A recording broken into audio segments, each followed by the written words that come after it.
Hello मित्रों, जय माताजी, जय श्री कृष्ण। बधाने केम छे? बधाय मजामां छो ने? हूँ पण मजामां छुं। तो आज आपणे बनावशुं केळानी वेफर। तो आपणे एनी माटे मीठुं लीधुं छे अने काळा मरीनो पाउडर ने केळा। तो आपणे हवे बनाववानुं शरू करूं। तेल मूक्युं छे, आपणे तेल थाय के आपणे केळानी छाल उखेडी नाखीए।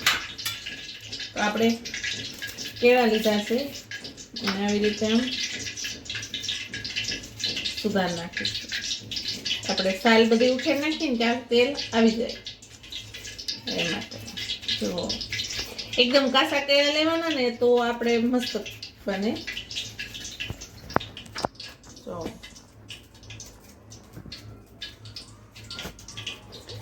આવી રીતે સાલ ઉખેડી નાખવાની।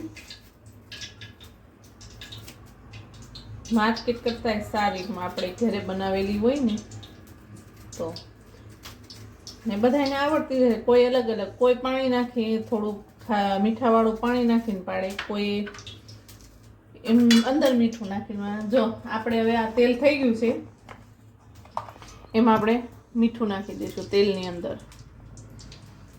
જેટલું આપણે તેલની અંદર મીઠું નાખી ને આપણે આ વેફરની લીધી છે ને ડાયરેક્ટ જ પાડવાની એમાં। જો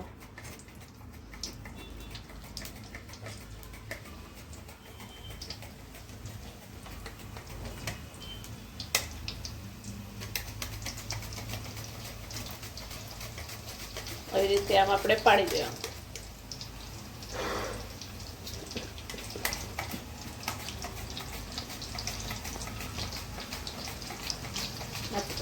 જો કેવી મસ્ત ને પડે છે ને। એકદમ તેલ ગરમ હોય ને એમાં જ નાખવાનું તો ફટાફટ નકર હેઠે છે ને ચોટી જાય ને એ માટે। જો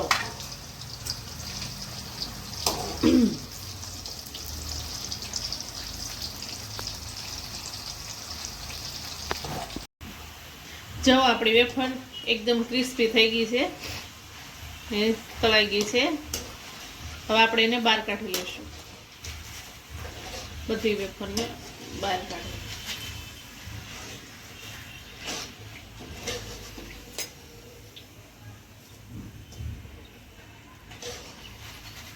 જો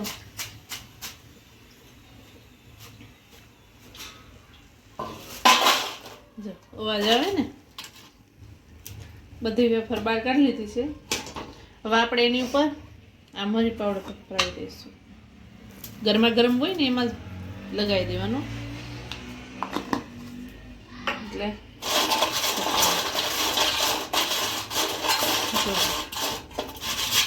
હવે આપણે આવી રીતે આ બધા કેળાની વેફર હવે બધી એકદમ હારે પાડી લેશું ને પછી આપણે મળીએ। જો આપણી વેફર બધી થઈ ગઈ છે તૈયાર। તો જો આપણે છોકરાઓને સ્કૂલમાં નાસ્તામાં જઈએ તો પણ ચાલે ને કોઈને એક ટાણા હોય કે ફરાળમાં લેવાનો હોય ને તો પણ ચાલે। તો આપણે હવે સર્વ કરીશું।